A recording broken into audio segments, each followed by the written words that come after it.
welcome to Scrapping on the Fly. My name is Kristen, and I am here with December's Mad About Mini Paper Pads.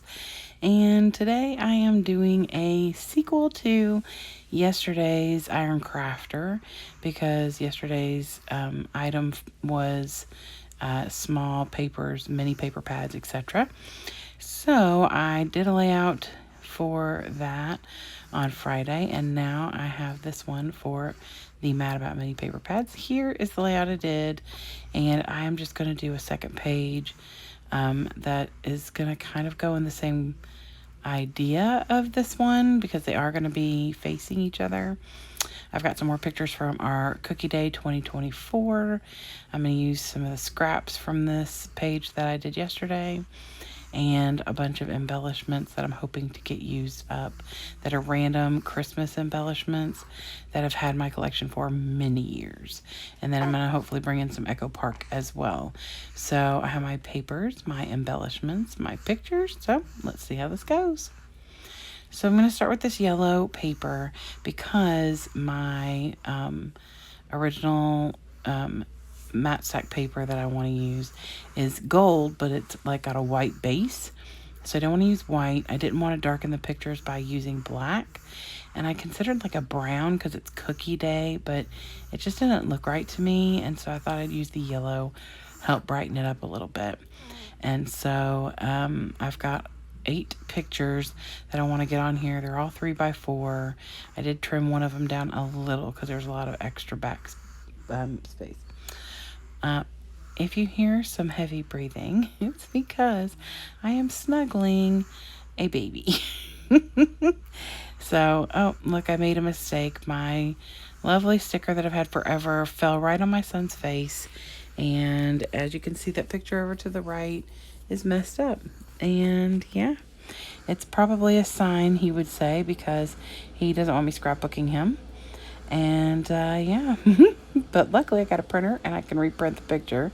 So I'm just leaving it here right now for the placement.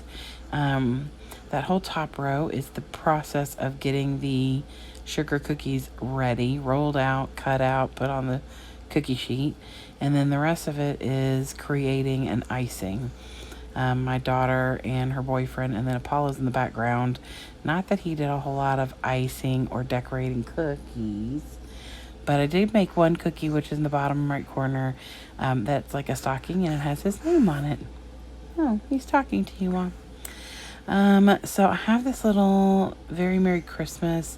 I have the other half of that on the other layout, which I will bring out and show you again at the end. I was trying to decide the best place to put it. I don't want to put it here because I was blocking too much of my daughter, and that's really the only picture of her on the side, so I didn't want to do that. So I do decide to put it between the 2 pictures of my son right here, and just tuck it in a little bit. It covers some of that branding strip or border strip of the cookies, but it's fine. And then I'm just going to start like I did on the other layout. I just take these pieces of the red and green paper. These are from my Recollections paper pad that I've had for a while. I just took the red and green scraps and papers that were left and used them to create this like funky border. And it's not consecutive, like it's not completely covering all the way across the top, bottom, and right side, but I just kind of put them on here wonky wherever I want. And I'm not even worried about like red and green patterns being right next to each other. I really just want a pop of color in different places, and so that's what I'm going to do.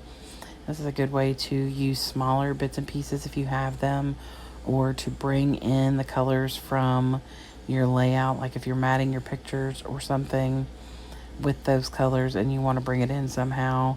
This is a good way to do that, especially like I said, if you have smaller papers. And some of these, all I have is this little bit right here. And so I have a pair of scissors that I use that I don't mind getting tacky. And so I've been using those just to cut the papers, the excess paper off. So I get those on there. Then I'm going to start adding some embellishments. I've got a ton of like dollar store stickers from probably like early to mid 2000s that have like cookies and stuff that are, obviously sugar cookies. So I put a couple of those on here. I like tuck a little Santa in a couple places. And I have some other like baking cookie little things that I want to tuck in. I also have this word joy that I found in like this hodgepodge of alphas that I had left over. And I was hoping that I could find a yum, but I didn't have a U or an N, so I couldn't, there was no other letter that I could hodgepodge into a U. But it was fine. Joy worked out too, because that picture in the bottom of my son icing cookies is special because, well, A, he never lets me take his picture. And of course, he didn't permit that, but it is what it is. But he's able to actually use some buttercream icing because my sister made it with his vegan butter. And so he said it was pretty good, and he ate all the cookies, so I'm assuming it was good enough. The recipe for the sugar cookies didn't call for anything dairy, so he was able to have those. And then she just made him his own little icing bag, and he got to pick the color. He chose to make it pink. So I just am so grateful for her because she always goes out of her way to do that kind of stuff for him. So, but anyway, this is the right side and my layout for Mad About Money paper pads. I hope you'll check out everybody else who's on the playlist who is hopping along. I couldn't tell you how many people are even doing that, but it seems lots of people have many paper pads to get used up because that's what we've been doing a lot of lately. So I would love it if you'd give me a thumbs up if you like my layout and or my video. And here comes the left layout to go along with this. There are some of the little like stickers from that middle section that are kind of scattered across this left layout, so they do go well together, and there's little bits and pieces of what's on the right on the left. So, but anyway, there it is, the two sides together. I love how this turned out. It's exciting to document Cookie Day. It's one of my absolute favorite days of the year. So I hope you all have a great day. I hope you get a chance today to do something you love with someone you love. And happy scrapping.